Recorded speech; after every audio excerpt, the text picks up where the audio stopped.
music news, rap star Christopher Rios died today from an apparent heart attack. As Big Pun, Mr. Rios became the first Latin hip-hop artist to achieve platinum status. At 26, he became the first Latin solo hip-hop artist to go platinum. At 28, he was dead. He is survived by his wife and 3 children. At 26, he became the first Latin solo hip-hop artist to go platinum. At 28, he was dead. Well, there's a good and a bad side to everything.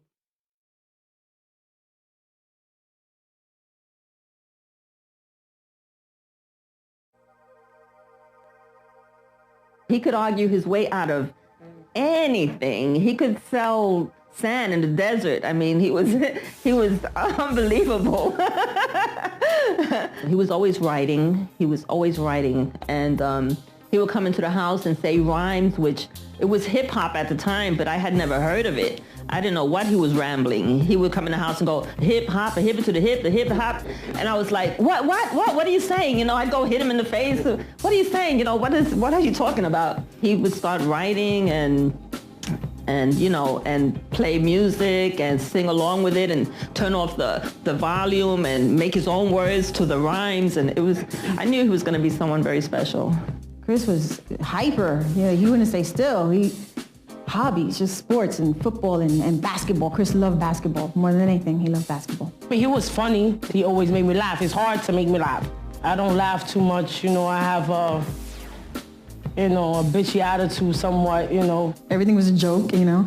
He tried making people laugh. He made fun of people. He changed words to songs all the time. I mean, he was just a clown. So every day we'll go to school and I'll see him and he'll just be like, you know, he'll be the type in the lunchroom, he'll pull up his sweats because he was always wearing sweats. So he'll pull up his sweats all the way up here. You know, then he'll run and he'll jump on the table and he'll just do all sorts of stupid shit, you know what I'm saying? Just making everybody laugh.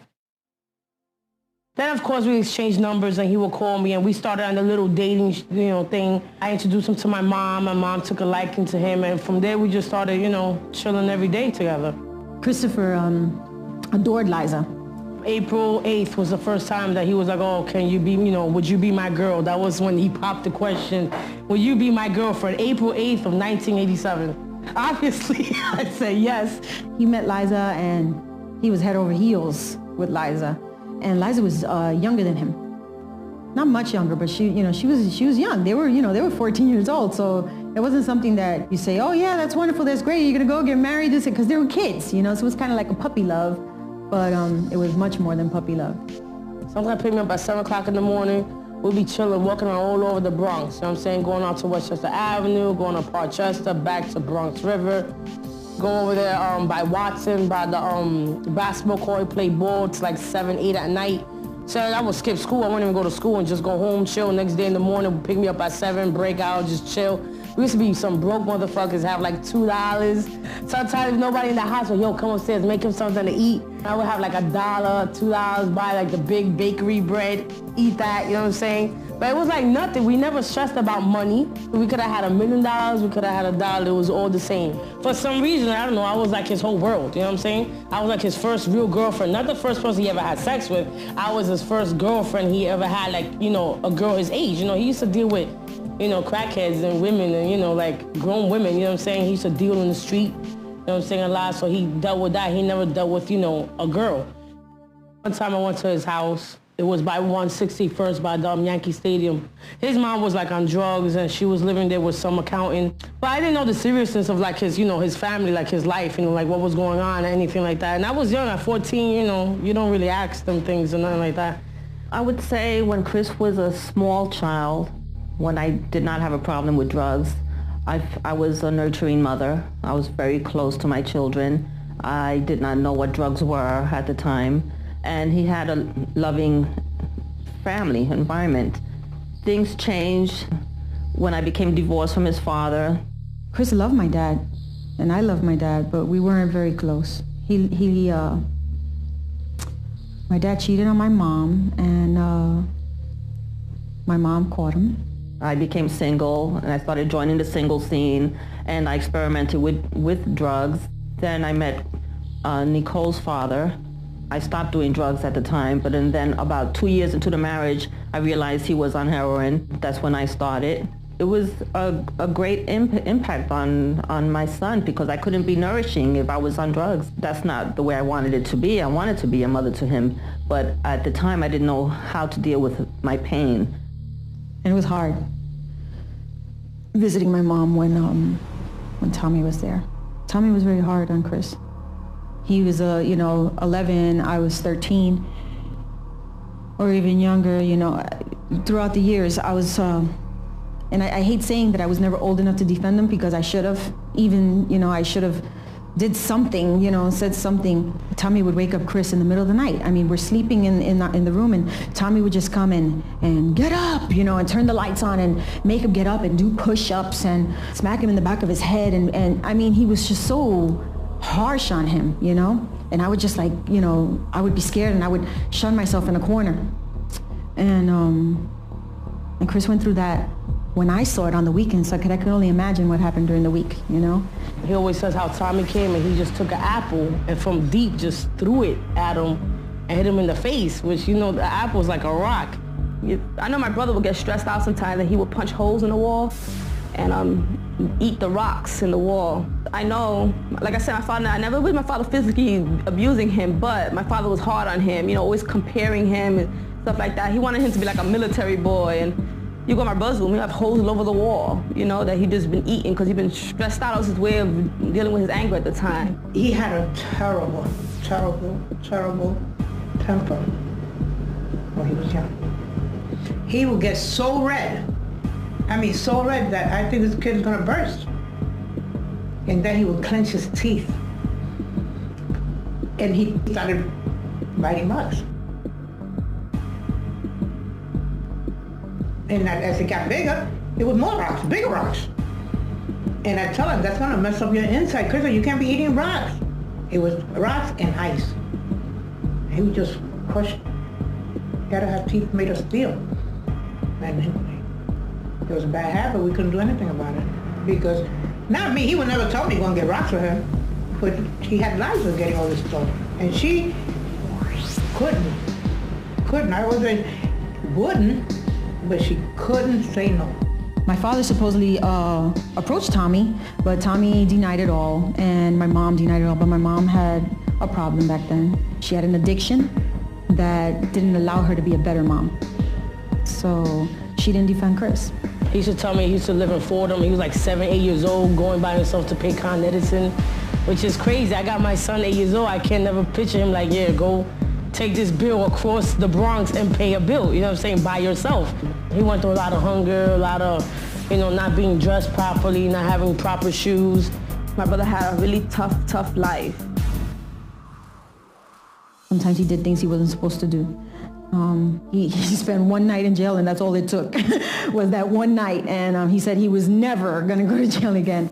That's the worst thing that could happen to anybody, any parent, to see your grandson or child or whatever in handcuffs. I didn't know what to do.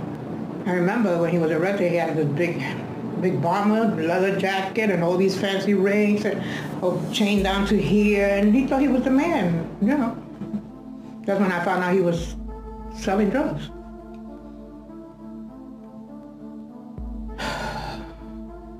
On the way home, I tell him, Chris, I can't go through this. How could you be selling drugs at your age? What are you doing? And he looked at me. He said, I would never get arrested. Ever. I will never let you go through that again. And then I said, where's all that fancy stuff you have? He says, no, they took it. I guess you have to hand all this stuff in. And they're going to keep it. I'll never come back. Never, because I'm never going to spend another night in there. Then he got tired. He was telling his mother that he didn't want to sell any more drugs. And he didn't want to do that anymore. So she told him, well, if you don't sell any more drugs, then you got to leave. So she actually kicked him out because he didn't want to sell any more drugs. Chris was house to house looking for a place to sleep. For a little while, he went to stay with, I have an older sister, Christine. He went to stay with her mom, Linda. And Linda took him in, and he ate a lot. And she said, oh my God, Christopher eats so much, and it's so hard, but she says, well, you feed 3, you feed 4, no big deal. And that's how pretty much Chris was for a while. He was just going where he could sleep and where he can get a meal, and it was like that for a while. Chris loved my mom. You know, my mom was not the best mom. All he ever wanted was for her to love him back the way that he loved her. That's all Chris wanted. He wanted our mom to love him. That's all. I believe my brother felt that he had no other choice but to do that, to help her. You know, and she looked at it, I think, as if, you know, he was hurting her, but he was helping her. I think maybe Christopher felt that when he put her there, that it would change her, make her a better person, get her off the drugs, and she would become a better mom. And I think that's what Chris's goal was. I think that's what he wanted. That's what he expected. I had a relapse, and I had to enter a methadone program, which was very difficult for Chris because I was having problems with Leo with his drug abuse, and I was trying to pull out of that. I didn't want to be caught up in that anymore, but I did relapse, and I realized that I had to get rid of him if my life was going to turn around, if I was going to be any use to my family and be the mother that I needed to be. I was in Puerto Rico. I remember hearing that she was sent to Long Island because they wanted to separate them. And then after I came back from Puerto Rico, then, you know, I met him, but I knew him in the context of the bochinche. So he was basically like, oh, the boy that liked my sister, and they're trying to get him away from her. And then after that, he didn't have a place to stay. He was basically homeless. He was 15 years old, 14, 15 years old, and he was homeless. And so my mother took him in. It was like more of like, ay bendito, like compassion towards him, because he was like, you know, he was so young and he was in the street and he had nowhere to go. And then basically he became like a little brother, and he lived with us. But he never really stayed around in the house. He would leave early in the morning. He would go play basketball, and then he would come back late at night. Like, he didn't want to be in the way. He had that, I think he had that embarrassment that he didn't have a place to stay, that we opened the doors to him, and he didn't want to be like a burden. I remember he used to come and eat something, and he would want to wash his dish immediately, like if he was a guest. I saw him one day, and he was like, what's up? You know what I'm saying? You back? You know what I'm saying? Let's go out. I was like, nah, I'm chilling. You know what I'm saying? I don't want to do nothing. I don't want to get in trouble, because it hurt me. It was hard for me to live out there for a year and a half in Long Island. You know what I'm saying? Because I wasn't close to my father, and it was a whole year and a half that I was away from my mother, and I was like forbidden to come to the Bronx. So then he bounced to Florida for like a month just on vacation, and he had left his number with my mother. So I'm doing my thing and whatever, and he already bounced to Florida. And then my mother had came and she said, yo, Chris gave me his number. I'm like, all right, whatever. So I just left it there. A month, 2 months passed, and she's like, oh, what's up? You called him? I'm like, nah. So now my mother's stressing me if I called him. I'm like, nah, you know, I ain't calling him, whatever. So then one day I called him, and we stood on the phone like, I don't know. I must have had like mad quarters or something. We stood on the phone mad long. He came the next day, the next day he came to see me. I remember exactly what he was wearing. Some blue jeans with a Gap shirt, the classic, you know, Reeboks. And I'm like, you know, I hear him calling me outside the window. I'm like mad nervous, like, oh my God, you know, he's here. And I'm like getting dressed and getting ready and shit. Then I come downstairs, and it was like we wasn't never gone. We was never separated for that whole year and a half. You know what I'm saying? We hooked up like that. His grandmother at that time, she was also going to Florida. So he was supposed to go back out there with her. But that's since we hooked up, so then he decided he didn't want to go back to Miami. And then he said, Abuela, but I have a girl named Liza. I said, you know how many girls are in this world? There's girls in Miami too, believe it or not. There's girls all over. No, but that's my first girl. That's my honey. I said, okay, Chris. But we're still going to Florida. So I started making arrangements, and when he saw that it was serious and everything is packing and they're taking the furniture, we're leaving the next day, and he tells me, I'm not going to Florida. I'm going to make whatever he was going to make of his life, I'm going to make it here. He says, Abuela, you have to know, I'm going to be 18 in 2.5 weeks. Please don't make me go, and please don't call the authorities. If I force him, with all the problems this child has had in his life, and of the relationship that we had as a grandmother, I said, I cannot ruin whatever is up here in his mind. One day I found out I was homeless, and I was like, but how how every day you come and clean? And, you know, he was like, nah, you know, sometimes I stay in my friend's house, I'll take a shower, change there. He said, I have my clothes stashed in this building. He had his clothes stashed in this abandoned building in the Bronx over there in Intervale, by whole place. right? And there was like a lot with a pump. He said sometimes I'll just wash up in the pump or, you know, crazy shit. I was like, wow, you know, so that's crazy. So then I had a little money saved up, and me and my mom, we got him a furnished room at Hunts Point. So then he got a furnished room at Hunts Point. Then from there he started bumping trucks at Hunts Point for money. So one day he came and he called his lawyer, and he was like, his lawyer had been in his family like for 40-some years. So he called the lawyer. He was like, yeah, you know, Gersag, you got any money to, you know, he called him to like borrow some money because he was like really fucked up. The lawyer was like, oh my God, Chris, where you been? I've been like looking for you, you know what I'm saying? You settled this case. Because when he was like 4 or 5 years old, he fell off a building in Clinton Towers in Manhattan. They were doing some construction in the park, and he climbed up a couple of stories up and he fell, which caused his ankle to break off. So the mother put a lawsuit, and they never settled it until he was 18. So by the time he was 18, they settled, and he had like $500,000. So he was like, oh my God, you know what I'm saying? He was paid. You got this 18-year-old kid, he got like $500,000. So he went over there to the lawyer. He got advance a couple of G's or whatever. So he came through with like mad coats, and you know, he had his rope chain. And he came with me a leather jacket, had a leather trenches black jacket. One day we riding on the train, and he came and he asked me, we had like 3 G's, 4 G's in our pocket. He was like, yo, you wanna go get this apartment? And already at this time, my mother was being real a hard ass, so she had gave me a curfew, like by 7 I had to be in my house, or if not, she was gonna throw me out. So I was like, you know. So then he was like, yo, let's get this apartment. So I was like, yeah, but if I got this apartment, I gotta get this like tonight, because if I'm not home by 7, then I'm gonna get thrown out. Like I was stressed, you know what I'm saying? Like, yo, she gonna throw me out, whatever. So I bet. So we went all the way to 230 something up in White Plains, and went to this little Blake Realty, and we saw this Jamaican guy who was like, yo, we gotta get a crib, you know what I'm saying? We gotta get it like today, tonight. And Pum was like putting the mad pressure, like, no, but you know what I'm saying? I got a couple of places, you know, you get, so he's like, no, tonight, we gotta get a place tonight. So we got our first crib right there, 221st in White Plains. We paid for the down payment, went to the place. It had no light or nothing yet, you know what I'm saying? And then like 2 months later, we got married on May 5th.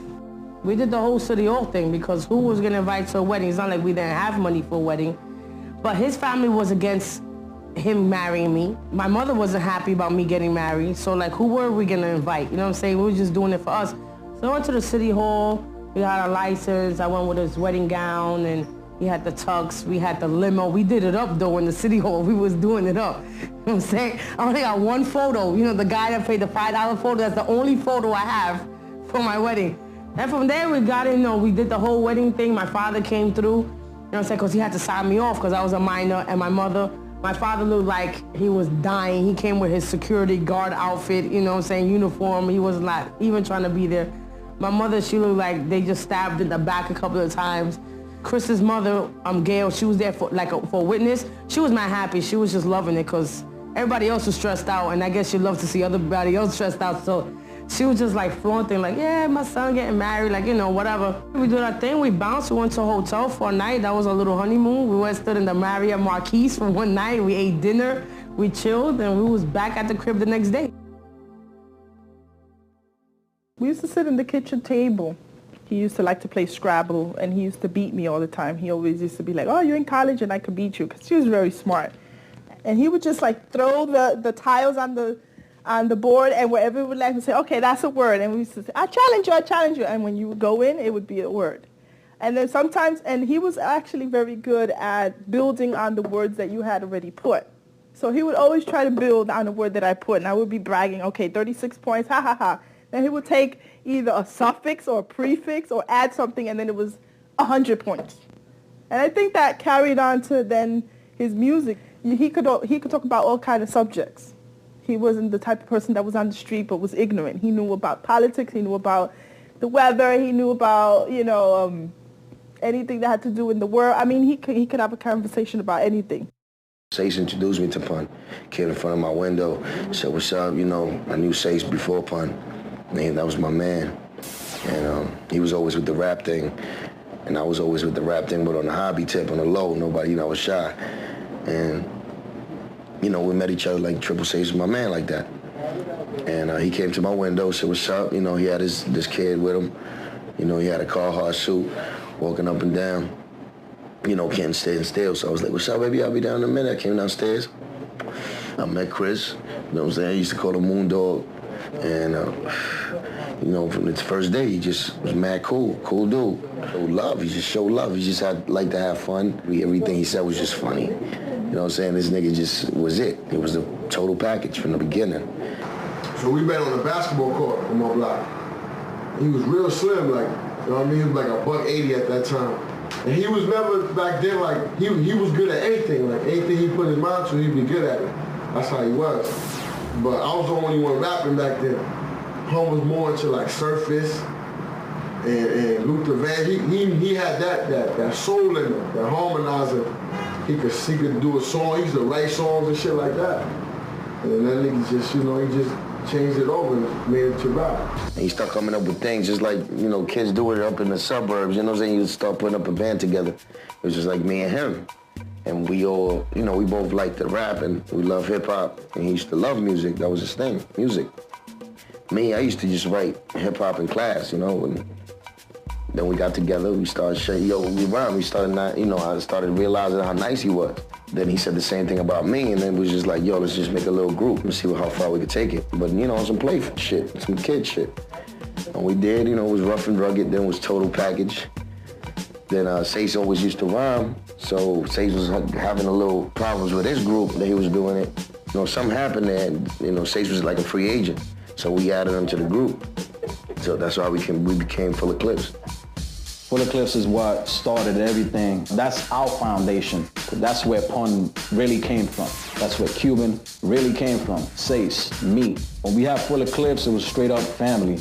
I can't even say had because we still here, just -1. You know, God bless. When I think of Full of Clips, I think about the car, 2-door car, all of us in it. Pun.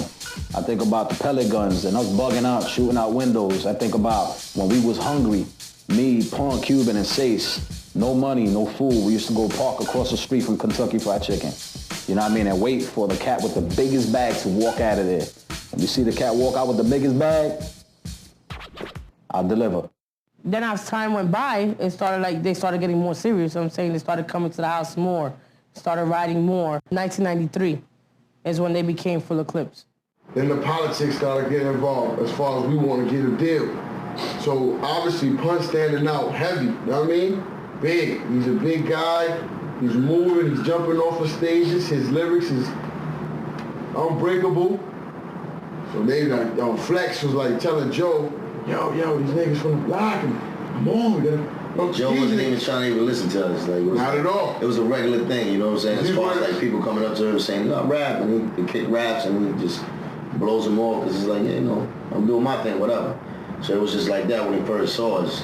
You know what I'm saying? We, you know, it had to be like the inner crew had to really put it to his face. Yeah, like that. His inner crew. His inner crew, which was, you know, guys like Flex, Little Hack, you know what I'm saying? That was like, yo, these niggas is nice. First I heard about Pun through my projects, through Little Hack and Flex. Everybody kept telling me that, you know, it was these Spanish kids that was rhyming, and it was so hard as me as a Spanish nigga to get on where I was like, you know, damn, another Spanish group or whatever the case may be. And so one day I'm driving, one of them weird days that I'm driving by myself, and I stop in front of the store and I see these niggas rhyming and shit. So I go in there and get my little Diet Pepsi, and I come outside, and all of a sudden Pun is like, yo, let me rhyme. First I look at him, I'm like, damn, this nigga's a big nigga right here. So then he started rhyming. He was saying, blow the sun away. Me and my niggas play hardball, strictly hardcore. But when I heard him, I was just like crazy, like, oh my God, like, yo, this nigga's incredible. Like, I couldn't believe it. I remember that night I didn't even sleep. I was like just bugging. Like, the next day I called him up. I was just finishing off Jealous One's Envy, my album, and he came to the studio and I was doing that record, the dedication. So then we had this one joint that I was putting on, me getting on, and I put him on immediately the next day. Like, I would never do that, not now. Not never would I just, you know, meet somebody and put him on my album the next day. So I knew he was that nice, and at the time, I knew nobody could fuck with him. The nigga was multi-talented, like even a lot of niggas just is talented hardcore-wise. A lot of niggas have a bigger vision, and they can make songs that, you know, are hits, mainstream hits. So I knew I could actually take it there, you know what I mean, which is, incredible. Out of nowhere, Fat Joe walks in with this big dude, you know, I swear they look like twins, which is obviously why that came about down the line. And, you know, Joe was like, yo, this dude can spit, he's ill. He came in with the stocking cap on his head, you know, and he said he's Big Punisher. And just the look alone, he looked like what he's, you know, what he was going to sound like. But we didn't get to him spit yet because J. Rue was hogging the mic and so was Big Jazz because, of course, they're trying to break their record. And this dude has no deal, and he hops in, says, let me just kick one verse, and everybody steps aside, and he just completely just shatters the mic, you know, where I was just so stunned. I was like, man, he gonna get a deal. Then from there, you know what I'm saying, they were still doing the full clips for a while, you know what I'm saying? But Joe was really feeling him. And then the full eclipse itself was having little problems here and there. Shit wasn't jumping off. So I just told him, so, you know, you're gonna get, you know, if Joe's willing to sign you, you know what I'm saying, just do your thing, you put your peoples on. So that's how it started with that. I just told Pun, yo, you the best one. You gotta do what you gotta do. We get you on, and then, you know what I'm saying, you turn around, and we put your mans on. That was always the goal. That was always the focus. As a group, they were rhyming about stuff that, you know, really wasn't gonna pop off. They was rhyming about devil-type worshiping and all kind of crazy shit. I knew that he understood and he had the talent it took to become a star. So of course we got Pun on it. He was happy because not everybody could get on. So he was on it. We put them on records and we let them ride and be on the videos and do everything and just roll with us. And we finally, after Pun Pop, I got Terror Squad Records. I signed Cuban and Sace, you know, as a, like, you know, we was gonna work with them, you know what I'm saying, and we was just gonna put them on and put their records out, because that was a promise that Pun had made them. If one thing I know about Fat Joe, he's a businessman, you know what I mean? So I feel he saw the opportunity. This is a cat that's hot, he on the rise, he repping the Bronx, he got style, he got delivery, and, you know, let me jump on this. I remember when he came one day, he was like, oh, I met Fat Joe, you know what I'm saying, and I was like, who's Fat Joe, you know what I'm saying? He was like, oh, you know, what's that song that he had? I got a flow, Joe. He's telling, you know, the guy who sings, I got a flow, Joe, I got a flow. I'm like, word, who's watching videos all the time, like, you know, that him, the, you know, the Boricua cat. I'm like, word, that's cool, you know, whatever. Then I remember he came to the house.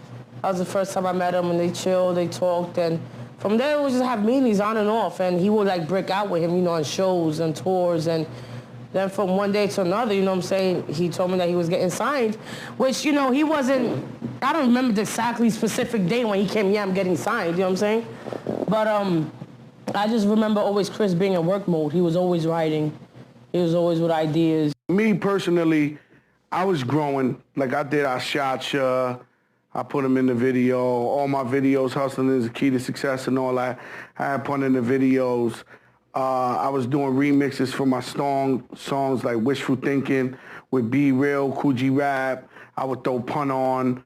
Like, everything I would do, I would throw Pun on. Like, you know what I'm saying, just so that people could start knowing who Pun is. You know what I'm saying? Just bring him out there like that. Before Biggie had died, I had Politic. I was going to do a song with Biggie and Pun. And that's all I was trying to do, was trying to get his notoriety out there. At the same time, all the shows we was doing, he was, you know, hyping up. He was with me. He used to hate that because before they knew who he was Pun, he'd come on stage and they'd scream like if he's Fat Joe. And we made a deal that I go on stage first. And he not trying to have them screaming at him as Fat Joe. And what's so unique about Pun is that no one knew who he was, and he ripped the fucking show. Like, you know, that's very rare. Like, artists nowadays, you need a hit record for them to rip a show. Like, Pun, with nobody knowing him, would just rip it down wherever we was at, North Carolina, South Carolina, wherever we was at. He was just special, you know what I'm saying? There ain't too many special people like that. Pun brought to Terror Squad another side. Terror Squad, if you listen to Joe's first album and second album, straight street gutter shit. And with the ill production to back that up. Pun brought something else to the table. He brought the extra oomph. He took it to the ladies. He took it to the lyrical cats. He took it to the radio. Pun got on that album at the last minute. Joe's album was already good. So it'd have been a fight if Joe would have still been fighting for his attention. By Pun coming in, repping TS, he took the TS thing to the next level because TS already had the respect. There's no doubt about it. You know, Pun was the shit. I mean, Joe was the hustling Don, you know. Pun came and was the missing piece to not only Joe's puzzle, but to the hip-hop puzzle. So just by Pun getting down with Joe, it saved everything. It saved him. Joe was his manager. Joe was the guy who talked for Pun when it came to like big meetings with Steve Rifkin and all that, all the big dogs. Joe was his voice. And Joe's voice became more powerful after Pun kept delivering his hits. It was a perfect team. It was just a perfect team between them two in business. But it didn't even out when it came to Pun's once.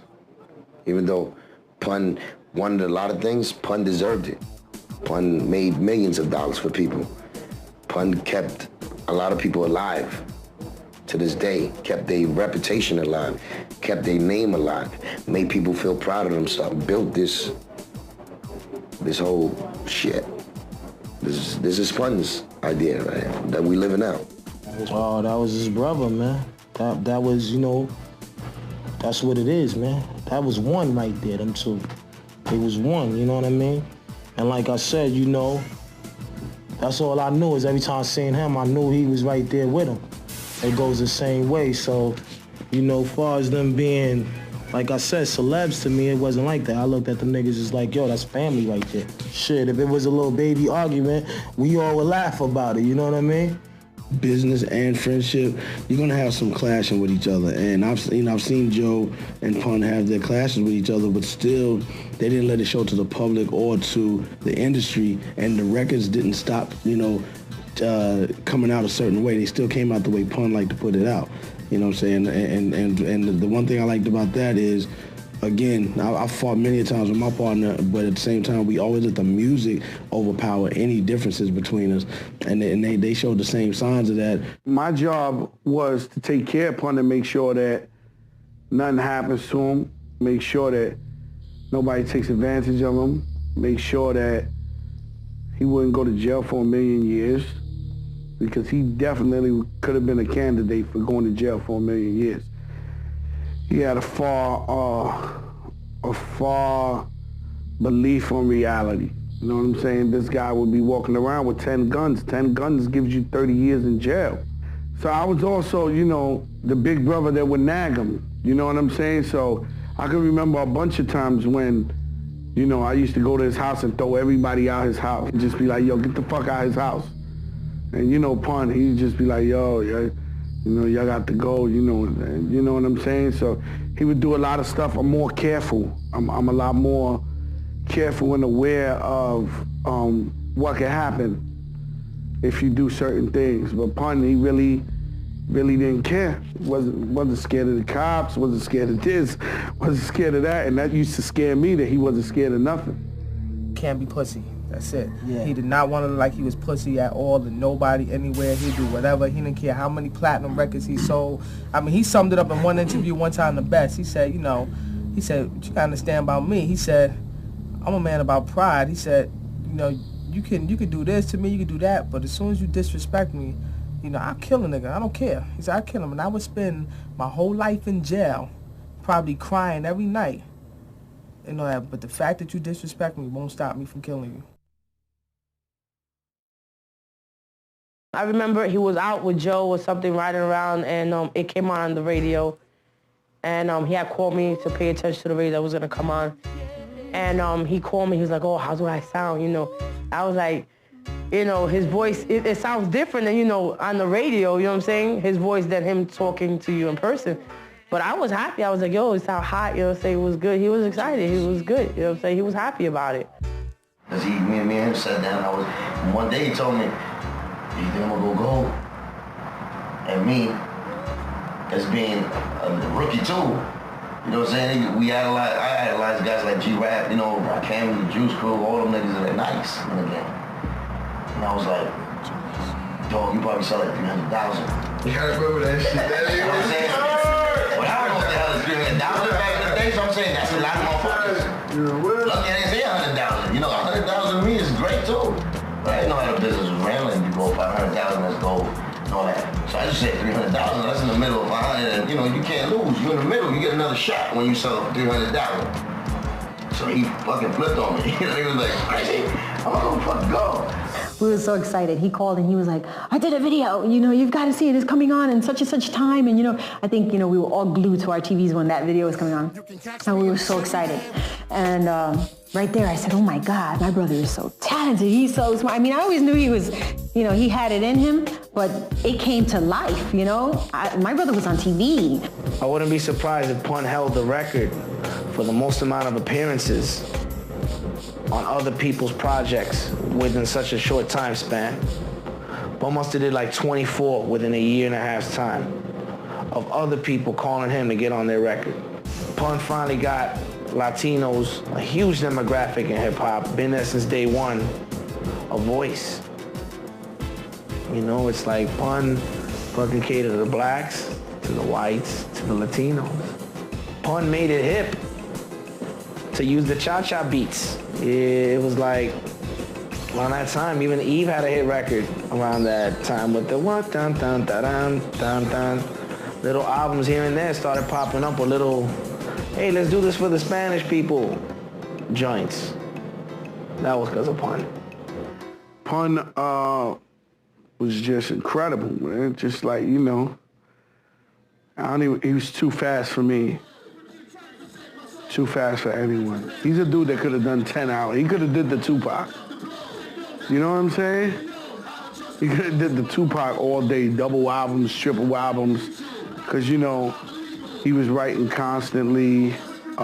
He sort of did it when he did so many songs with different people. But his work ethic in the studio, it's different times, man. Different times with different modes. Sometimes Pun wouldn't even want to be around. He felt like you was forcing him to be on the song. He would come for 10 minutes, spit his verse, leave. Sometimes he would be in there where you couldn't get him out of the studio for days, sleeping in that motherfucker. He was just had different modes, you know what I mean? It was all on Pun, you know what I mean? Pun was gonna decide whatever he wanted to make happen. He was as great as, how people look at Rakim and they look at Nas and they look at, Coogee Rap and Tupac and Big. He was like that with his first album, you know what I mean? A lot of people don't really notice that. Like, Big had 2 albums, Pac had about 57, you know what I mean? But Pun did a lot of that shit with his first album. He was saying real shit in his rhymes. He wasn't coming up with no mythology shit. This is shit he felt what he was going through, you know what I mean? A lot of people don't really listen to Pun, man. Pun is one of the greatest fucking rappers ever. First album I played with anybody, Pac, Biggie, anybody. Lyrics, they don't got his lyrics. They don't got it. Not the way he put it together. Not the way he put it. Never. It's just common sense. Charisma, compounds, metaphor, punchlines, everything. This flow, delivery, everything was so. Maybe they'll recognize it, you know what I mean? Maybe they won't, but I know he beats. For me, it'll always be the best, you know what I mean? Yo le daría la posición ahora mismo entre las primeras posiciones todavía porque sus 2 primeros años no fueron blancos. ¿Sabes? Él siempre iba a ser la cara y seguirá siendo la cara de la primera cara latina en representar tan grandemente. ¿Sabes? Todos los latinos que oyen hip hop, que son fanáticos del hip hop, sabíamos que Pun era el líder. Was nobody fucking with that dude. Even lyrically to this day, it's like some of these dudes can't do what he did. The way he put them words together, the way he picked, the punchlines, his character, his wit, his charisma, all of that in one makes for one of the greatest rappers of all time. Period. I did a lot of shows with Pun, and like I said, it was like you could see that the women loved him. And like I said, Joe said to me, I've done a lot of hardcore records, but this go round with Pun, we're seeing a whole different audience, man. We're seeing the women, we're seeing a whole different type of love. I saw, women jumping up and down for this cat. And that was just a crazy experience in itself. He definitely put a bar that you gotta raise to if you're gonna be that.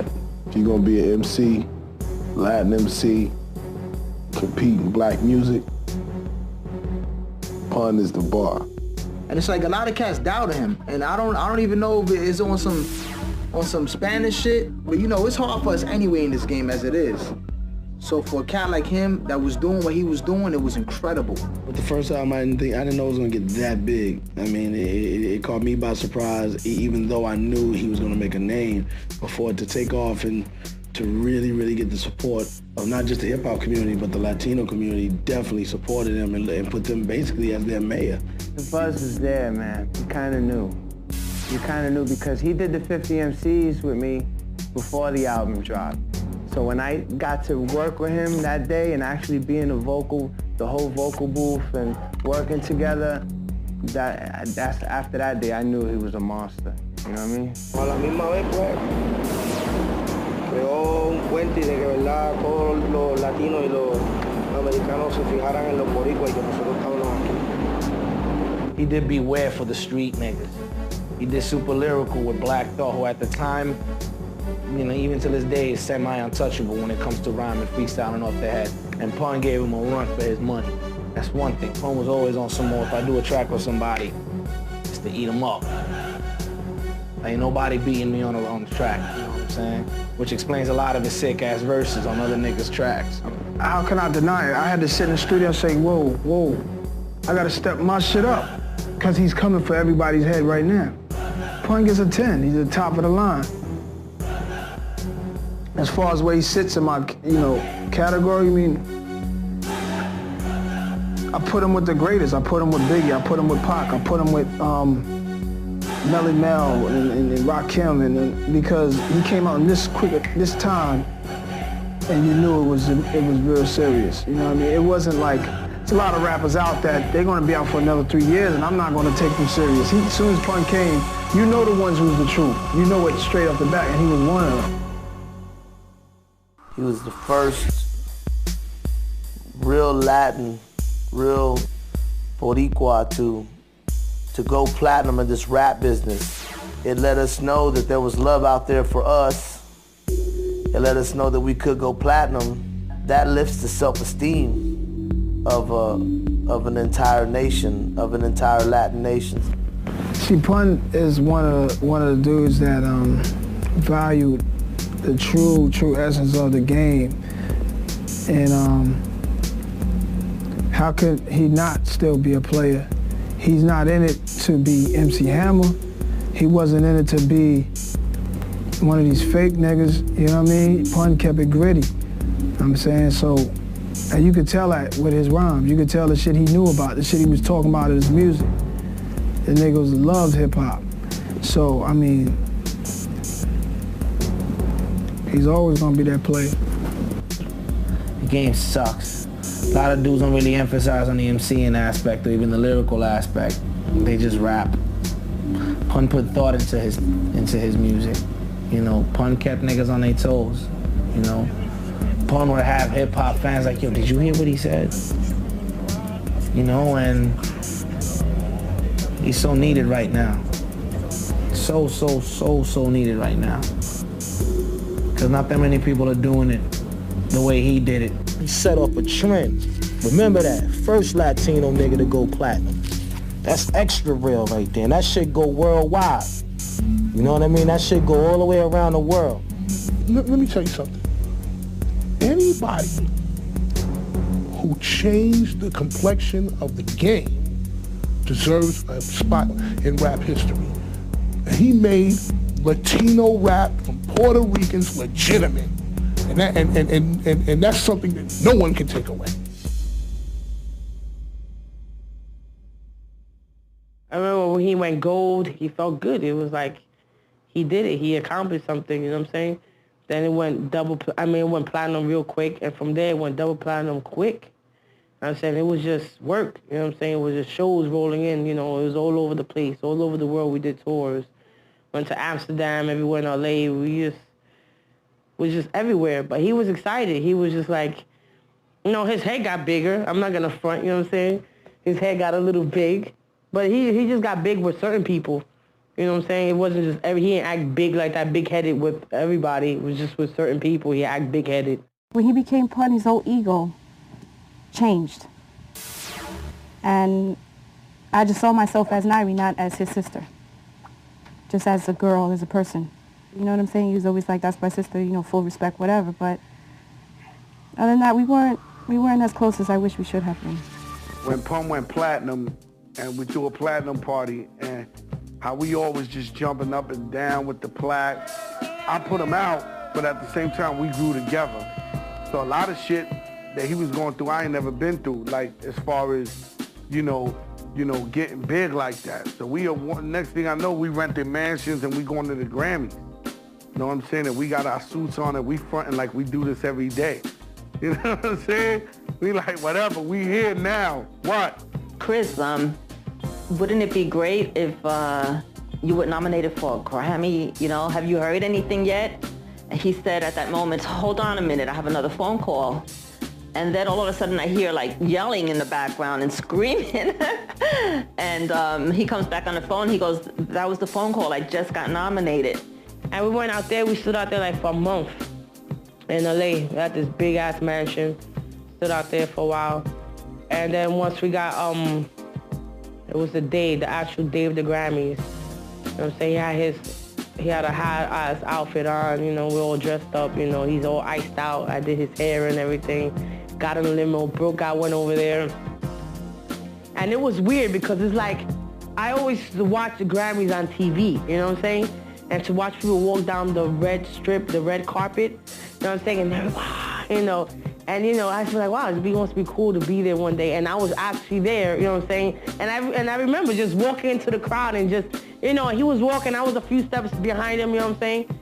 And then, you know, and I just see everybody cheering for him. It was like crazy. And he was just walking down that aisle and it's like, and I was like, wow, it's crazy because we would sit all the time and watch, you know, the Grammys and the awards, you know, year after year. And that's when it dawned on me, like, wow, I never thought that he would be here at this time.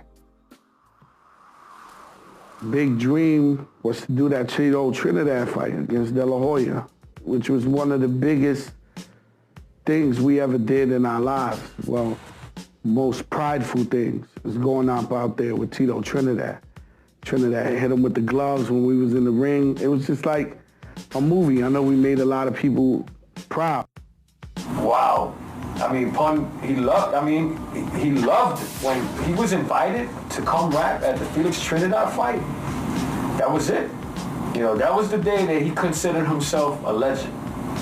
And I remember that Joe told him, we're not legends yet. And Pun was like, no, we are. We're legends, bro. Big Pun was a great husband. I mean that's the bottom line. You know, his wife stood with $10,000 in her pocket. She stood with a new car. If it wasn't a Benz, it was a truck. You know, he had it in houses. I hope I could love somebody the way he loved my sister. You know, besides someone who's family. He loved my sister to death. I honestly, he'll do anything. He did anything for my sister. No matter before the rapping, before all that bullshit, there was always, you know, he was there. He supported 100%, you know. He could have easily blown up in peace, you know what I'm saying? I'll find some dumb bitch to do everything for me too, you know. That's easy to do. Nah, he stuck it through. Those were his kids. He loved his kids and my sister. That was one thing I knew for sure. That's one thing I could never deny him. Pun was a great father and always had his kids around him. There's no way he would go without his kids. Certain things I don't know about, you know what I'm saying? He always took care of them kids. You know, those are the only kids you see with a fucking four-wheeler truck with rims and system and TVs on them. I mean, them kids right there done lived out some dreams. My kids that haven't seen what they seen. Their father was renting mansions, was being in hotel suites bigger than the world. You know what I'm saying? They lived like a crazy, ill life, man, at a young age. They seen a lot of shit, and he always had them with him. He had an obsession with Vanessa's lips. You know, he was constantly trying to kiss her lips, and he was always grabbing her and squeezing her cheek and grabbing her lips. He loved, you know, his kids so much. He constantly wanted to be with his children. He gave them everything. We gave them everything that they could have, stuff that we didn't have. I'm saying, because we ain't grew up with anything, you know what I'm saying? Whatever they wanted, they got. He used to say to teach them to defend themselves, you know what I'm saying? It was a discipline thing. You know, if they argue or they fight or they used to not, like, behave the proper way, he would never spank them, but he would make them box each other, which that would drive the kids crazy. He would wake them up at like 3 a.m. to make them box. And I'm like, hello, you know, they're sleeping. Liza will wake up the kids. And Liza would go upstairs and get the kids and bring them down, and he'd put their gear on, and he'd make them be knocking each other out. For his son or something would be crying or whatever, and he'll tell his son, yo, go put on the gloves. And tell his daughter, go put on the gloves, and he just had them thumping.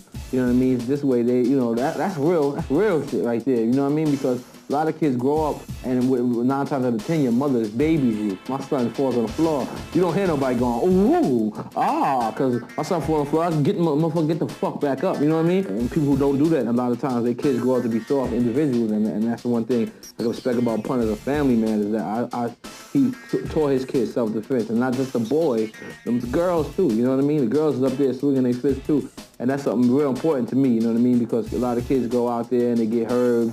And, you know, things of that, and it lowers their self-esteem. So that's a great reflection for me, from my point of view, of a great family man that Pun was, you know what I mean? You know, you see how tough they are now, that's because Pun got them tough. You know what I mean? He disciplined his kids, he showed them what it's gonna be like. His daughter fucking to knock you out right now. You know, it's the bottom line right now, you know what I'm saying? You might could beat up little Chris, his daughter will knock you the fuck out right now. So as a father, I think he was a beautiful father. As far as I know, Big Pun was a great father. Wow. As far as in the house, it was a rule that you couldn't fall asleep. Whoever was the first person to fall asleep, you was risking yourself of getting wet. We invented a game called, well, he invented it, what I named it. It's called Wet Dreams. And he just, you know, you see you go to sleep, you're chilling, you're 5 in the morning, you're drunk, and then you just smash you with a bottle of water and then, you know, cold ice, so you could almost catch a heart attack when you wake up. You know, that's his games, to the extreme. You know, so fun though, fun. We caught it on cameras. This is Big Pun with Wet Dreams on channel Dick in Your Mouth, www.dickinyourmouth.com.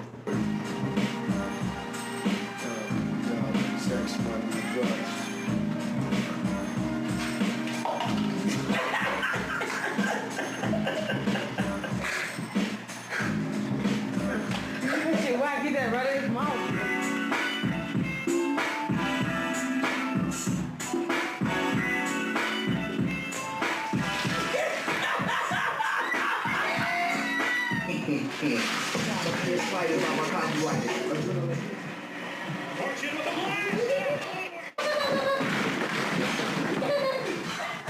We went to All-Star Cafe, so we all sitting at the booth and shit, whatever. So Tone's man goes to the bathroom and shit. So he leaves his phone on top of the table and shit. Hey, yo, that shit was mad funny. The whole afternoon, Pun was fucking around going like this, like under his stomach, and putting that shit in niggas' faces so they could smell that shit. Yo, that shit smelled like ass. So Pun takes the nigga's phone and like rubs that shit up under his stomach and puts that shit back. So I'm dying. Money comes back. We just die. Everybody's laughing. You know what I'm saying? The niggas like, damn, where everybody laughing at? The nigga's phone ring. Yo, nigga grabs the phone. Niggas like this talking. Then that nigga just goes. Yo, nigga made that. Yo, that shit was just like the funniest shit in the world, man. He had a lot of respect for me, man. You know what I'm saying? There was certain things he wouldn't do in front of me that he would do in front of other people, whatever the case may be, all the way around. He didn't even like hanging out with me because he knew he couldn't do his crazy shit. Like shoot fucking old ladies with water guns out his car and trying to make people catch heart attacks throwing the M80s at him and shit. I wouldn't let him do that. So with me, I'm boring. I'm whack. Saying, yo, Pun, we don't need a gun right now. You know what I'm saying? Yo, I got 4 right now. Yo, Pun, we don't need that right now.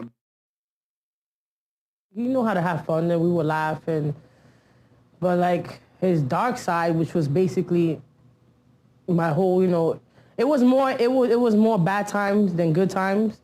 You know what I'm saying? And, you know, the main reasons why I had all that jewelry and all them cars was because out of guilt. They were guilt gifts. I was basically a battered wife for 12 years. Christopher was an abusive husband. He beat Liza. There's no other way to go around that. He treated her really poorly, which was amazing because I knew that he loved her. So it's so odd that she was his sun, his moon, and his stars, yet he abused her. He wouldn't want me watching talk shows, because on talk shows they talk about cheating and they talk about abuse and talk about whatever. So for me not to get any ideas, you know what I'm saying? He didn't want to have no girlfriends because, you know, they bad influence or whatever. So they want me to go into school because, you know, God forbid I get an education. I realize, you know, what the hell I'm doing in my life. You know, there's so much more I could do out there. You know what I'm saying? So he just tried to keep me, you know, in his palm of his hand. And he would do that a lot with fear. I'm saying by kicking my ass, putting fear into my heart. I was there when a lot of things happened. You know what I'm saying? That I know my man wasn't, how could I put that carefully? Basically, you know, I was there in incidents where I seen a lot of things I wish I haven't seen that also affected me, you know what I'm saying? Because I always remember, I was 18 years old, 19. You know, I'm still learning, you know what I'm saying, things about life. And, you know, but there was a lot of things that I seen that I didn't back him up on. My relationship as a friend is to just sit back, you know what I'm saying, and just be a friend. And you know, I kicked the truth many times. And it wasn't something that was really for me to say. But after a while, it became something for me to say. He couldn't hold it back from me. You know what I'm saying? He couldn't say, yo, mind your business. Because I've been there from the get-go, so I have to tell him. And it's shit that he was ashamed of, you know, he was ashamed of, and he apologized, and he just didn't know sometimes what that anger came from. The abuse got really bad. I mean, to this day, I thank God that I'm not dead, because I could have been. I've been hit, smacked, punched, gun clapped, you know, whatever, you know what I'm saying? You name it, I've been through it. He had like this real dark side, you know what I'm saying? And he would want to kill me. He would get upset or whatever problems he had or any pain that he had, anybody got upset, especially a lot of from his past, like with his mom and all that. So anything that he went through, I paid the price, basically. You know what I'm saying? And, you know, he would take it out on me because he knew I would always be there for him. I guess he knew I would always be there for him, that I will never leave him. I said I will always have his back. So I guess he felt safe. It's kind of weird, but he like felt safe that he could take out everything on me, but then wake up in the morning still know that I will have his back. Big Pun was the type of guy that he loved you to death, you know what I'm saying? So he would try anything to keep you with him, around him. So he did, you know, when he loved you, his love was so big that made him do sometimes, you know, stupid shit, you know, and, you know, it was just crazy, the relationship between him and Liza. You know, you look at Liza and be like, yo, Liza been through a lot of shit. You know what I'm saying? I don't know why the fuck she's still with him. But she stood with him. And Pun would be like, yo, I don't know why the fuck I'm still with her. And he stood with her. So it was that love, like you had to just respect from a distance and be like, fuck it, if she handles it, who the fuck am I to, you know, jump in and say, you know, that's not right. She's a very strong woman. I think she did it because she loved him back. She took it because she loved him. Liza did things for my grandson I don't think anybody else would do. She would do things for my grandson that I don't think I would have done for my husband in the same situation. His children spent a month with me here in Florida while he was in the rehab in North Carolina. And my children do prayers every night, my own sons and daughters. So I had my nieces and nephew do the prayers also the month that they were here, every night. And every time we finish our prayers, I asked my kids to make a wish for something that they would like. And my kids always wish different things, to hit lotto and, you know, silly things. But Vanessa made a wish that Papi would stop hitting Mommy.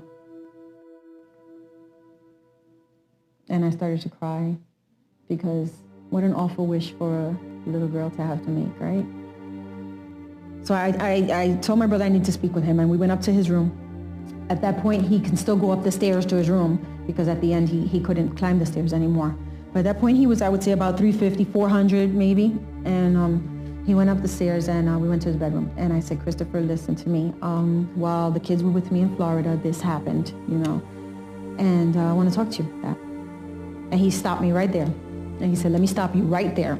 And I said, what? He goes, I don't want to hear it. I've never hit my wife. I said, yes, you have. He said, no, that's a lie. My daughter would never say something like that. He called Vanessa upstairs. Now, of course, she's going to say I lied. So he said, did you tell, you know, Titi Piña this? She said, no, papi, I didn't. You see? You're the liar. You know, I'm like, so I looked at her like, you're not helping me. You're not making this easy on Titi. But I understand, you know, she's a child and she was afraid. Everybody was ready, getting ready for to go on tour. We was going on tour in Texas. And his family was there, Piña was there, his grandmother, Piña's husband, Hector, Mach was there, his DJ, LeVar, few cats, kids, Piña's kids. So he had this gat under the pillow that he was looking for. And I left it there, that's where I put it. So he was looking for the gat and he couldn't find it. I'm like, you know, it's there, I put it there. No, it's not here. So I'm like, I don't know where it's at. Oh, how do you know? You know, how is that you don't know where it's at? I'm like, I left it there. So it came out that someone had moved it, whether it been the grandmother or someone had moved it besides me, which I didn't know nothing about. She misplaced something, and it wasn't even her fault.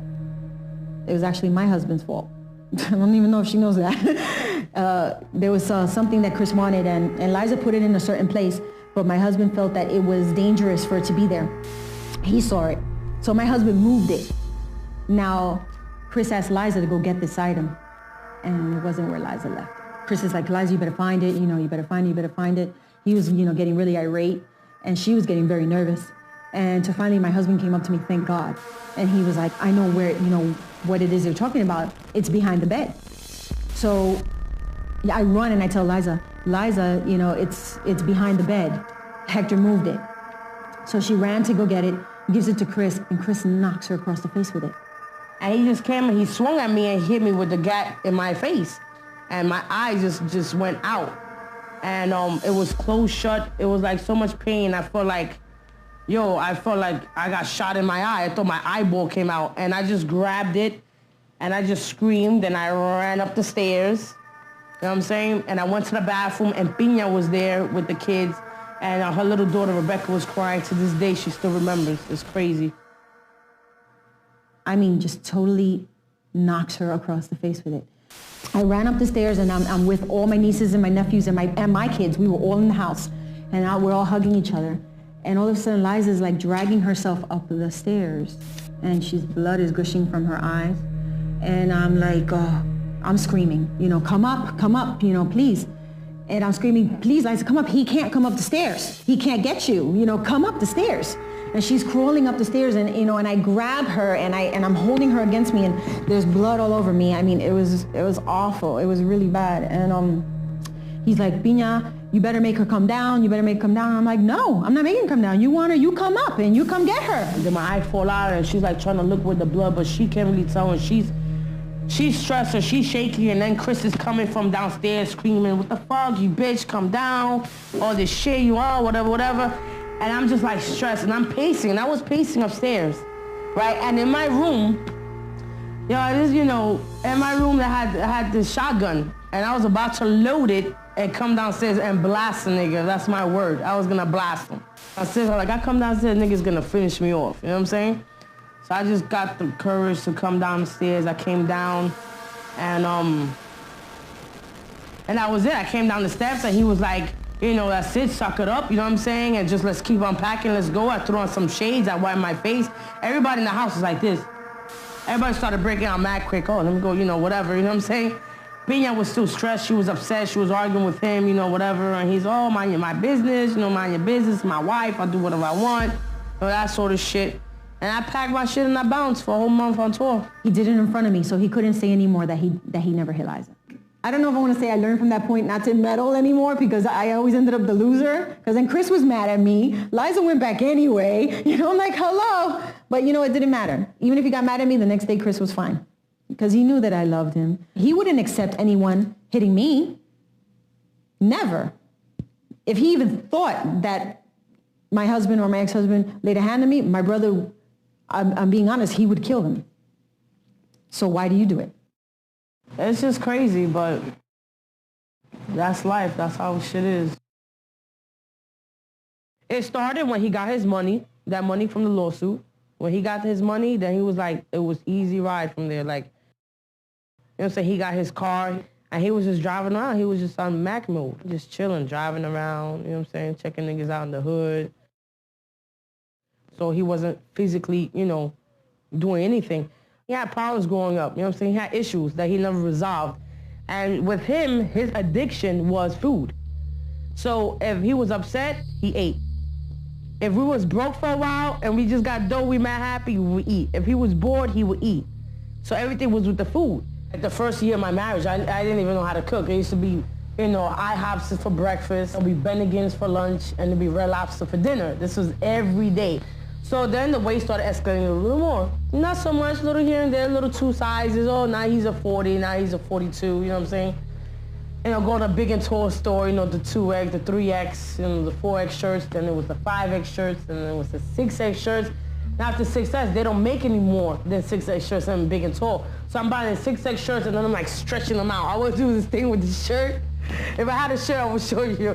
I take the shirt, you can put your sleeves, you put your hands up in the side up here, and you just stretch it out. And like put it around your back and just stretch the shirt out. So I had to stretch the shirt out. You know what I'm saying? And I will put my feet inside the shirt. This was the whole process for him to get dressed. I'll put my feet in the shirt, then I'll put it under my butt, and then stretch the shirt up this way and put my legs on the stretch to make it long. Because after I made it wide, now it's too wide, but now it's up to here. You know what I'm saying? So I had to make it long. So, you know. It made us a little uncomfortable. We were like, you know, Chris, you got to lose weight. You know, why are you going to say, no, I'm all right. You know, I'm strong, you know, I'm this and that. I'm like, okay. But what I saw when it was becoming pretty much an addiction or a sickness, what he had, we used to go out to McDonald's or Burger King, and Chris loved fast food. And he had this thing that he always had to have Liza's last bite of food. No matter what they were eating, Liza could not eat the last bite of the meal. He had to eat it. So he had his own meal, plus Liza's last bite, her last 2 fries, her last bite of the Big Mac, whatever it was, he had to have it. But that's everywhere now. Every restaurant they went to, every meal, his meal plus her last bite. I would say, Chris, you know, all her last bites add up, you're having like 2 extra meals a day. There was times that he would eat a lot, but there was a time in his life that he would just eat like a normal man, you know what I'm saying? Whether he had gland problems or, you know, I have no idea. I know he has heavy family on his mother's side. But like I said, he never checked himself in the hospital. He never used to, like, you know, the whole time that I was with him, the whole 10 years, he never went to a physical. He never went to the doctor, nothing like that, you know what I'm saying? It became a problem after a while. I remember after when he did the first album, he was on the first tour, he was heavy, but he also held his weight pretty good because at 300, 400 pounds, he was still riding bike. He was still playing basketball, running around. And on his first album, he was maybe like 450 pounds. But he was on tour. He was running around, doing shows, illest shows, you know what I'm saying? Not a problem. And then towards the end of Capital Punishment and going into Yeah Baby was like a period there that he wasn't really doing anything and he would just be home, you know what I'm saying? So from there, he started getting a little heavier and heavier. And then from then, you know, he couldn't fit into no more big and tall clothes. Now I got Troy from 5,001 Flavors, you know what I'm saying, doing his clothes. And it just got worse and just worse, and he would just get heavier. And after a time, you know, he knew there was time that he had to lose weight. And he went through his time that when he was like 400, 450 pounds, he would try to lose weight. He would go to the gym where he had his trainer Mitch, and he would box. He would train there. And after he stopped that, when he got into the music, he couldn't really do the whole boxing thing as much. But then in the house, you know what I'm saying, he would talk about like how he wants to lose weight, and I'll go buy healthy food, and I wouldn't fry anything and bake, you know, the stuff. And he'll go have me sit down with a list and a paper of a whole schedule, what time he's going to wake up. Everything was like to perfection. But then they'll come, you know, comes the next day and say he wouldn't follow through with the plan. He said he going on a diet. I walk in that house, I better not see no Chinese food. I better not see shit. And my wife admits to sneaking them food behind my back. You know, everyone did. You know, the old, yo, he liked to eat, what the fuck? That made him happy. I used to give him chicken wings. I used to give him all that. I'm like, yo, what the fuck? Yo, when they almost beat it down over that shit. I'm like, what do you mean? Yeah, man, he used to like the waffles, man, with the this. I'm like, yo, it's incredible, man. You know what? What could you do, man? In this world, you just gotta try to find happiness, man. When he used to go out with Joe on shows, and it was sometimes it would be hard for him to get dressed. And so without me being there, so I started realizing that it was going to be a problem. And then as time escalated even more, it started getting worse. And then there was a time that he couldn't do anything for himself. He couldn't use a bathroom by himself. He couldn't take a bath by himself. He couldn't get dressed by himself. Couldn't clean himself by himself. I did everything. I was basically like a home nurse. Now it was like a job. I was nervous, I was nervous that he was going to stop breathing because he was losing his breath in his sleep, So that's when I started getting really worried, and I would tell Liza, is he going to choke? And she's like, no, that's how he sleeps. He's fine. But to her, what was normal to me was, fear. Pun came in the crib, and every place he went, he sat. It's like, and this is my first really time kicking it with him, and I was just like, I'm that kind of cat. If I meet your man for the first time and he's high, I'm gonna go to somebody and say, yo man, your man's real high, If I meet somebody, so I seen it, I'm like, yo, is he really carrying that weight okay, They go, yo, nah, I'm saying, nah, just ain't right, And then next time I seen him, it was like we would stand, it was like he was standing like on one foot and stuff. And I'm like, yo, man, that ain't healthy. Doing the Mr. Servon video shoot, that's when I had asked him, came up, we had talked about the book thing. And before he can answer about him trying to write a book, he was standing up in pain, couldn't answer. But before he was about to answer, someone had left from the sofa that was about 10 feet away. When he saw that, his eyes opened, and the closest I've ever seen to Pun run was to that couch. Legs was hurting. Once he sat on that couch, he answered any question. Pun was just talking. We was all talking. We was all in a group talking, and he just fell asleep. Like this is how we talking right now. Just like all of us, everybody, and he just fell asleep, and it scared me because I ain't never seen that shit. Like, you know what I mean? Like, I never seen that shit in nobody. Like, you know what I mean? Like, cause he was, operating like, yo, Nori, no. And then the next second I was like, yo, Pun, and then he was just snoring and shit, and I was like, yo, I didn't know what it was, but I just knew it wasn't good. You know what I mean? When we went out to the Grammys, he was calling doctors to find out how much it cost to do the stomach stapling, and he wanted to do it. A family member of mine told him that it was dangerous. So he, Chris was very paranoid to begin with of doctors, so he totally changed his mind. I don't want to do it anymore. I don't want to do the stomach stapling. So there went that out the window. I got upset with Chris because he didn't want to listen. So I went over his head and I called Steve Rifkin.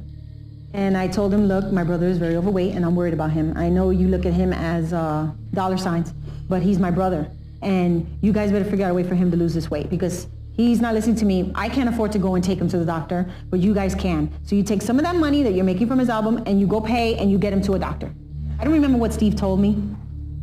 I think he said Chris is a grown man, and he knows what he can and cannot do or something. I'm not sure exactly what his words were to me. Steve was a little sharp with me. Now Christopher got upset, not with me, but with Steve for getting sharp with me. So he called Steve and I don't know what he told him. But then the next day Steve called me to tell me, look, we're going to put him in a doctor. I apologize if I offended you in any way. I mean, Steve was very apologetic to me. I didn't mean to upset Steve, and I didn't mean to upset Chris. I had like a set goal. I just want my brother to get some help and, sometimes you have to step on some toes to get what you want. And, I stepped on a few toes. He was telling me like, yo, Joe, man, I feel sick or, my legs hurt or some shit like that. And I was just like, wow, this nigga's getting sick. So I would do anything for Pun, whatever he would want to do. So we forced him to go to North Carolina. He lost weight. He was looking good. He went to a fat farm in North Carolina. He lost 80 pounds. He landed up visiting us here on a weekend trip and never went back. And that's the worst thing he did, because that's when he doubled all his weight. Chris was a celebrity. He could get anybody to sneak him in some food, and that's what Chris was doing for a while. So defeated the purpose. He went to North Carolina. He lost 100 pounds. He came out. He gained 300 pounds. So it didn't work.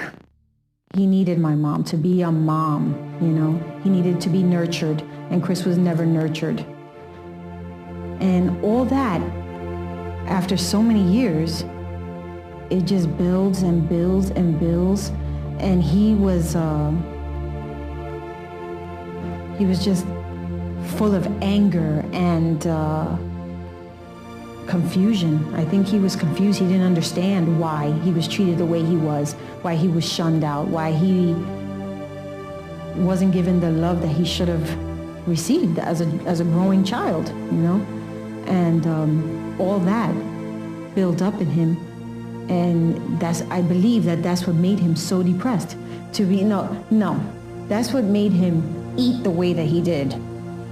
Then as he ate so much and became so obese, that made him depressed. Because even though Chris was big pun and everybody loved him and he went out, there was so many things that he couldn't do because of his weight.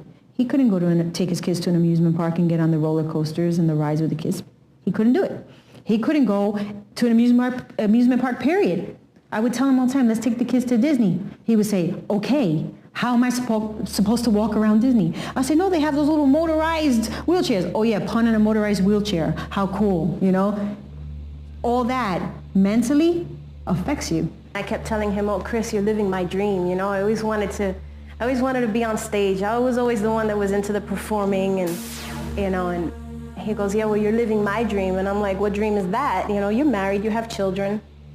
He's like, no, you're fit. You can walk, you can breathe. You know, and I think that was a real heartbreaking comment that he made to me. And I think that was kind of hard for him to admit. God gave you a gift so you could give your children what you never had. And you're just throwing it away by eating KFC and buckets of hamburger. This doesn't make any sense, Chris. It doesn't make it. I would go there and make him salmon. I'll make him lettuce and tomatoes. And he would say, yeah, I'm going to eat what my abuela make. I'm going to start losing weight. I'll give him apple juice. You know, things that I said is good for him. Then I go to bed early. So he knew that at 10 o'clock, abuela's going upstairs and she's going out. I would come back down with buckets of KFC and the hamburgers, and I would say, Christopher. And you know what? Under the pillow somewhere with the salmon or the tuna or whatever, oh, he was terrible. He was terrible. I never saw anybody eat like this. I was dying to get Chris to go to a doctor because Chris was paranoid with doctors. I don't know what the fear was, but he was afraid of doctors. And I'm like, you know, my doctor's really cool, Chris. You know, you can go there. He's real cool. He's going to be down to earth with you. He's just, you know, going to take some blood and check you out. Nah. Come on. He's like, nah, but what if people see me going into the doctor's office? You know, people are going to automatically assume I'm sick, and then they're going to write in the magazines that I'm sick. And I'm like, all right, there's got to be a way around this. I call my doctor. You know, I want you to see my brother. You know, is there a way we could get him in there without anyone see him? He said, sure, bring him in through the back. And he comes in through the back door, and he's in the parking lot, and I open up the back door. He's sitting there, he's leaning on a car, having trouble breathing, and I see this massive person. He must have been like 700 pounds plus, massive, having difficulty breathing, really, having shortness of breath. I immediately saw that, very apprehensive coming in. He went in, sat down, Dr. Hirschman just, whoa, you know, when he saw Chris, he was like, he couldn't believe how big Chris was. You know, he thought I was exaggerating. You know, I guess I'm like, my brother's really big. You need to help him, you know. But he heard me, but he didn't realize it until he saw Christopher. This is a guy who is completely out of control, eating terrible lifestyle, staying up all night, not sleeping, eating tremendous quantities of food. And I had to really, really scare him, but in a nice way. And I scared everyone around him. But this is a serious problem. We have a very sick person here who can die at any minute. To see that, and really a person that was truly alone with this and not being able to really have the power to change it or to focus in on that and do what it took to get better. As a doctor, it's literally pitiful. As sure as I'm standing here, it's going to happen. I'm glad we went, you know, because if Chris, you know, if that gave Chris another year with me and with the kids, you know, and everybody, then I appreciated every second, every minute that I had more with Christopher. I appreciated it. And if those pills and that doctor and those blood tests gave me that extra year that he lived, it was worth it to me. Sometimes we'll stay here for 2-3 days, then go to the studio, stay there in Sony studio in the basement for 2-3 days, then come back up here. And when he was in the studio, he was basically working. And when he came back up here, it was just, 2-3 days out of the rest, him catching up on the writing, try to go down to the pool so he could work out. He liked being in the pool because, you feel light. If you're a heavy person and you're in the pool, you can do anything in the pool. You feel light, you don't feel your weight. So he always just said, I love being in the pool because I don't feel my weight. I feel normal, I can run around, I could jump, I told him, Christopher, I'm going to go across and buy the kids some things at the Toys R Us because the hotel had a tunnel that connected to a mall. He didn't want to let me leave at all. It was just so odd. He goes, no, don't go to Toys R Us. I said, I want to buy the kids some presents. No, stay with me. Don't leave me. I'm like, okay. I said, well, I'm going to go downstairs and get them some candy from the lobby. No. Send Liza. Send somebody else. Don't go. Reef. Carlos, call anybody to go down. Don't leave me. I'm like, you are weird today, So we started talking about his weight, and he said, Pina, tell me something. He goes, you think that stomach stapling thing, you think it really works? And I said, yes. I couldn't believe he brought it up again. I was like, yes. He goes, I think I want to do it. And I said, well, Chris, I'll do everything I got to do. I'll call the doctors tomorrow, when on Monday when I get back, I'll call the doctors, I'll figure out where, what you got to do, how much it costs, and we'll do this. I said, you come and stay in Florida? He goes, yeah, I'll come and stay in Florida. I'll come and stay with you. He goes, you're going to take care of me though, right? I said, I'll take care of you. I do everything I got to do. What do I have to do? He goes, no, I'm just saying, you're going to help me through it if I do it. I said, I will do anything I have to help you through this. We're going to do this? He said, we're going to do this. So he says, I don't want to sleep tonight. I want to stay up all night. He says, let's go to the pool. I said, my flight leaves at 6 in the morning. I'm going to sleep. He said, no, let's go to the pool. We went to the swimming pool, me, him, Liza, the kids. He sent for Liza to get her brother, to have her brother come down to the hotel. He was just very weird that night. He got in the pool. He played with Rebecca. He was throwing her back and forth. He played with Heather. He was having the best time. That weekend I had spoke to him and I said, this is really ridiculous. You got to get checked in the hospital, you know what I'm saying? And he just begged me. He was like, let me just do these 3 more songs. I got 3 more songs I got to do. I'm saying once I'm done with that, you can send me wherever, anywhere, I'll do whatever. So I was like, all right. I was on the computer looking for information on stomach stapling. I got several different doctors' names. I got places like Fat Farm type places where you go and you actually stay there. I mean, I drew up all this information. I even called my job that day and said that I wasn't coming into work. And I called Liza. It was around 9 a.m. now. And I said, Liza, I got enough information. I said, wake up Chris. She says, no, he's tired. He's sleepy. He doesn't want to get up. I said, all right, well, call me when he gets up. She called me at around 11. And she said, Pina, look, your brother, he's having trouble breathing. Your brother hates water. And he's asked me for like about 8 glasses of water. She goes, I don't know what's wrong with him. I said, well, Liza, call the doctor, to see if the doctor could come to the hotel. She said that she did, but that the doctor was on vacation or something. The doctor couldn't come. And I'm like, oh my God. I said, well, what are you gonna do? She goes, well, let's just wait a little while. I'm gonna give him the water. Maybe it'll go away. I said, all right, Liza, well, let me know. Something was kind of weird. I felt that something was going to happen. And I had called my assistant and I told him, I said, listen, it was around 2 o'clock, 1:30, 2 o'clock. I told him, I said, don't even bring my kids here because I know something's going to go down and I'm not sure what it is. So, I'd rather you take them to my mother's house because I know my brother's there.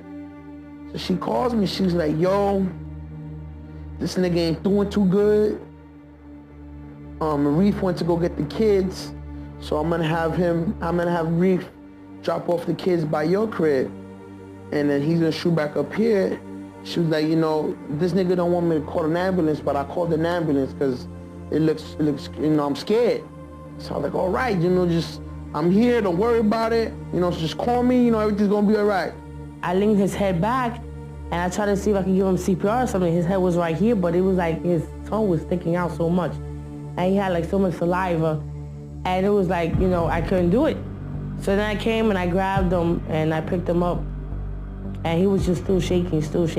And I just grabbed him And, you know, for that minute, you know, I was like, oh my God, you know, I'm losing my husband. He's dying on me. You know what I'm saying? And it's like his whole life flashed in front of my eyes. I just like saw everything from the beginning to the end, everything that we've been through, everything that we've gone through. And it was just like a real weird feeling. I called Joe, I had the phone in this hand, and then I had my other hand on his, by his phone. And I'm telling Joe, yo, you gotta come down here, you know, right away, you know, there's some shit going on right here. So he was like, right away, so he hung up the phone. And right when I hung up the phone, his pulse, I didn't feel nothing on his neck, he had no pulse. And like 2-3 seconds later, the paramedics came. Basically, I gave them their space, you know what I'm saying, like 15-20 minutes. 5 minutes later, the kids come, so it's like, yeah, what's up, kids? Hey, yo. Hey, here, watch TV. Boom, it was like 3 o'clock already, the kids coming out of school, so they watch the TV. Boom, the phone rings again, Alan calls me, I come over. She's like, yo, fucking ambulance here, this nigga stopped breathing. She was like, yo, he's not breathing, you know, they working on him. I'm like, I'm bugging. But then I gotta go back to the kids and everything's gravy, you know. Well, mommy and daddy be here in a little while. At this point, they came and they brought a dolly, because that's what they had to bring him out in. And I'm running around from this room, and I have my kids' room next door here, and I'm bringing them sheets and a whole bunch of sheets and blankets so that they could tie his hands, and they tied his legs together because he was really wide. While they lifted him up, I'm holding his head. They lift him on the dolly, they place him there. I get a pillow, shove it under his head. And from there, they just rolled him out all through the front, went up through the elevator, down the back, out the pool. Once we got to the side of the building, the ambulance was there, so the guy was taking out the bed that's already in there. You know, all the metal pieces, they were emptying out the ambulance so they could put the dolly up in there. And from there, I really broke down. I just started crying, and I prayed so hard to God, like, please, just let this, you know, just let this, you know, that he comes out of this. So at this point, the doctor comes in and she sits down and she says, oh, Miss Rios, I'm sorry. At this point, I started crying and screaming. I told her my life story like in 2 minutes. I was like, oh my God, I've been married with him like for so long. You know what I'm saying? I've been with him since I was 14. I just went through the whole thing, my 3 kids, and it was just like crazy. It was just really crazy. And to go back there where he was at, they opened up the curtains and he just sitting there, just laying there on a dolly in the middle of the room, real low to the ground.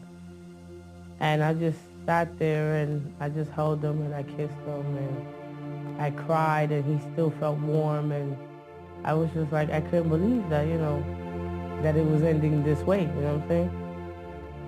So I took the phone, I said, Liza, you know, what's going on? Is he in the hospital? Is he okay? She said, Bina, he didn't make it. And I said, what do you mean he didn't make it? He didn't make it to the hospital? You know, is he in the hotel? She said, he didn't make it. You know, your brother died. He didn't make it. And I can't explain to you what that felt like. It was like a building fell on me. It was, I can't explain it. It's,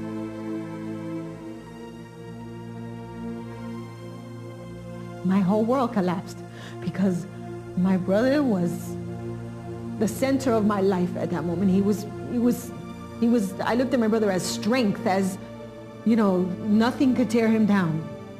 You know, why was this happening? I said, it can't be, I was just there yesterday. Liza, I just left. I was just there. She said, I know, Pina, I know. I said, I can't, I just started screaming. I threw the phone to the floor, but you know what? Then Liza said, you need to call your family and let them know. I'm like, I had 30 seconds to grieve for my brother before I had to become now the family, you know. I had to let everyone, I had to call my grandmother, I had to call my mother and tell her that her son died. I had to call my uncles, I had to call my sisters and my, you know, I had to call everyone. So I had 30 seconds to bang my head against the window, because that's what I did. I went to my sliding glass door and I just didn't want to believe it. Then I got the phone and I called my mom. My mom didn't believe me. And I stood with the phone in my hand, just staring at the phone, just like in shock, in a daze, like praying, God, don't let it be happening now. You know, it's too soon. My son cannot leave me yet. You know, he's got so much going for him, and he's, you know. I'm used to young people dying by getting shot. You know, a lot of my friends died, you know, by getting shot, killed, or accident. You know, I never seen a young nigga die because he was fat. You know what I'm saying?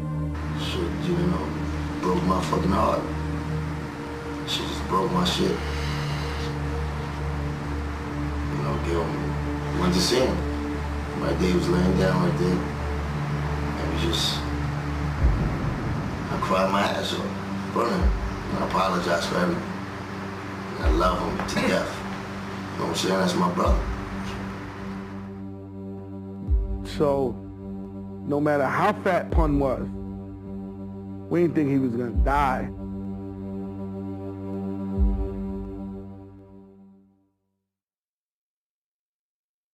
After he passed away, it was about a week that I just stood by myself. My 3 kids, I had 3 people appointed in the family that they were taking charge of each child. That night when we was in Cuba's house, Jimmy was there from Jimmy's Bronx Cafe. He was the one that made all the arrangements, you know what I'm saying, for the funeral. I didn't have to do anything. I just said that the way he wanted to be cremated.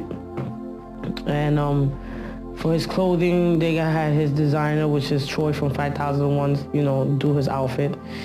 And basically all I had to do was give them a list of who was coming down from his side of the family, like from Florida, which was his sisters, you know, his mother, his grandmother. That's basically it. And Jimmy, he took care of everything. It was at the Ortiz Funeral Home right there on Westchester Avenue in the Bronx. I went in my truck. They had a limo there for me, but I was like, you know, I'm gonna roll in my truck.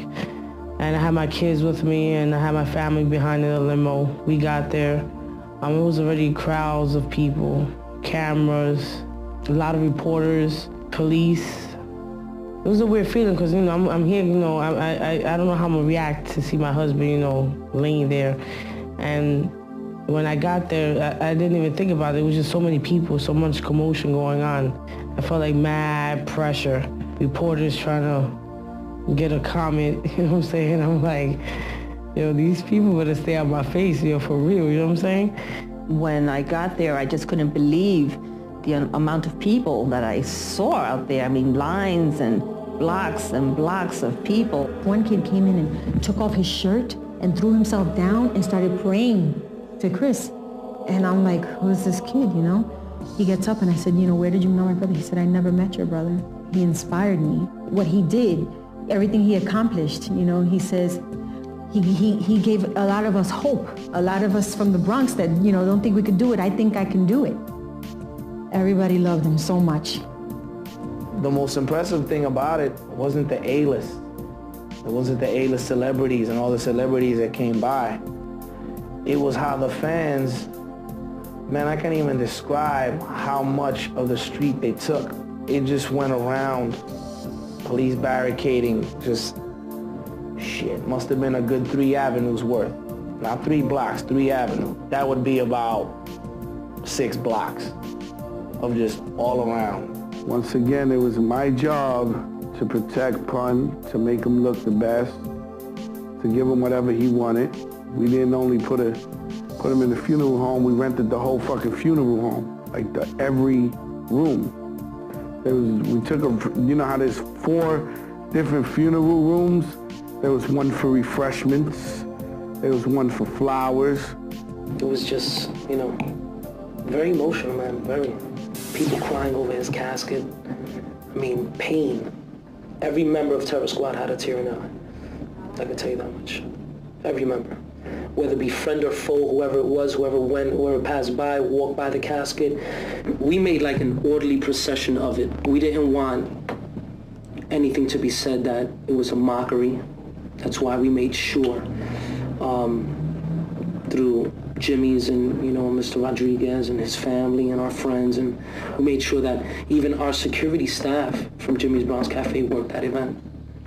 And we held it down so that no one could say anything like, oh, this such and such a thing happened at Pun's funeral.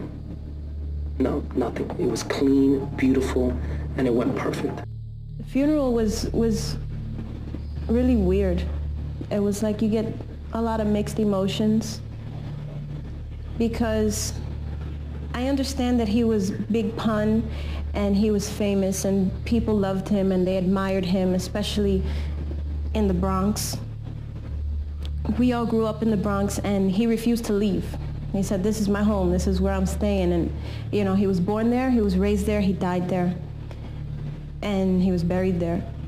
It's like you want to go in there and you want to be with the family and you want to grieve and you want to mourn, but then at the same time, the way they had everything set up, it was like a museum. And at times, I don't know, I had very mixed emotions about it because people were coming in and, you know, they had the ropes around it and everybody's looking at him like it was King Tut's tomb or something, you know? I'm like, this is my brother, this is a person, this is not a display. It was more of a spectacle because we believe in going to church.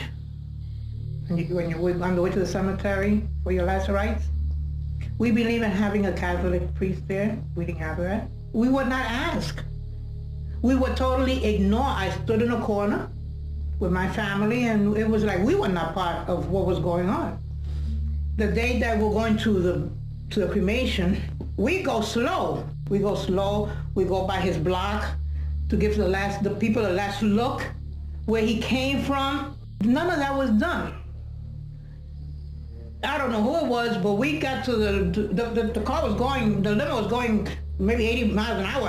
I never saw anything like this in my whole life. It was just completely disorganized.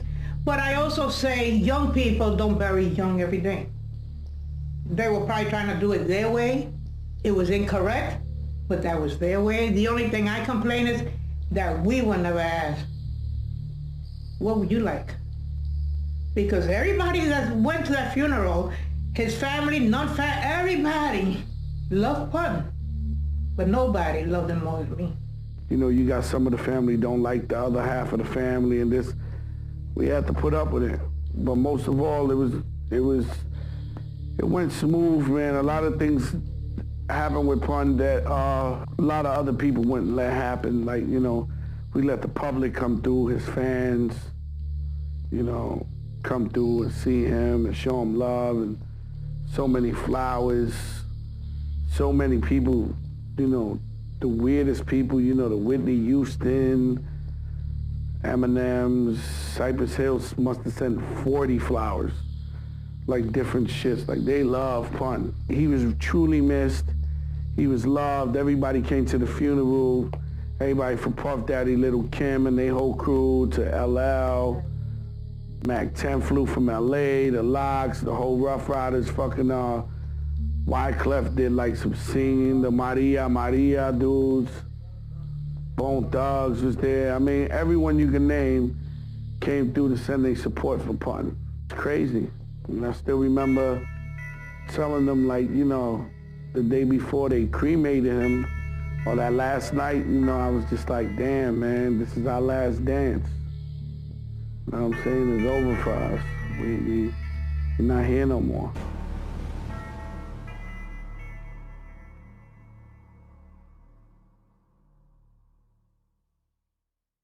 My life with him was very loving and he gave me so much, but yet he gave me a lot of hell. And him dying, you know, part of me died, but then it's like part of me started to live again. Like, it was the end of one part of my life, but it was the beginning of another. And it was the worst day of my life because I was losing my friend. I was losing the father of my kids. You know, it was the first man I ever been with in my life, with, you know, my first boyfriend, the first guy I had sex with. I just didn't know how I was gonna, I know I'll make it, I know I'll survive because I survived so much already, you know, what I went through for 10 years and I made it on my own. But it was just like, how someone could just be there the night before. I was just sleeping, you know, in this room with him. And from one second to another, he's gone. That's it. You know, I'm never going to see him again. I'm never going to hear him again. It was like the worst day. It was the best day of my life because I felt such a burden lifted from my shoulders. You know what I'm saying? Because my relationship with him got to a point that I didn't know who I was anymore. I wasn't happy. It was hard because I was carrying my own weight and I had to carry his weight. I had to be strong for myself and I had to be strong for him, you know, and no one was there for me, you know what I'm saying? So, and just the fact of being a battered wife and trying to fight for my identity and my freedom. And it was a lot of things that went on with the marriage, and it was like the best day of my life because I didn't have to deal with that no more. It was over, because even if he survived and we would have broke up, he still would have gave me hell. I still wouldn't be able to, get on with my life, or he still would have been there, There was no way that he would have been alive and would have been separated. We always would have been together. But the only way I felt that I could go on with my life, and he knew it too, was the only way if he wouldn't be here. So like I said, it was the worst day because, never I thought, I had to face the fact that he won't be here. He won't be here to raise my kids, to raise our kids. You know what I'm saying? He's not gonna walk my daughters down the aisle or speak to my son about, the first time him having sex or, things like that. But it's the best day of my life too, because it's like he put me through so much drama and I experienced so many things behind him that I'm just glad it's all over.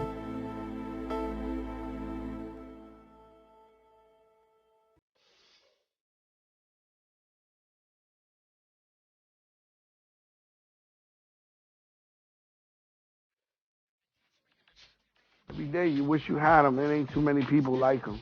I'm pretty sure a lot of people feel that way.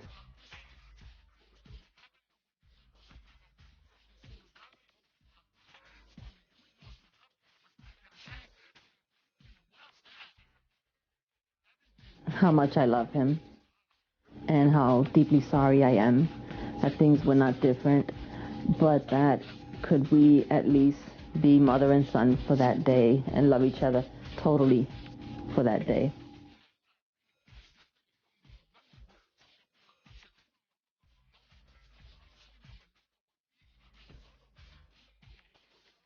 I was really fortunate and really happy and proud and actually blessed that I was able to even know someone like him.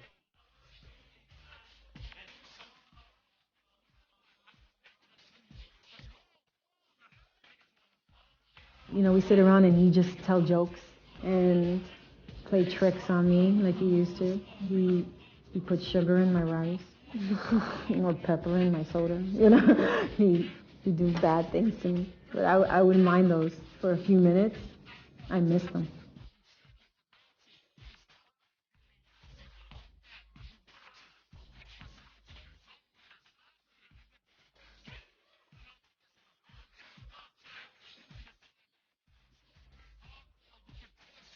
How could there be another Pun? Like, who can replace him? He's a legend. Who can replace him? That'll never happen.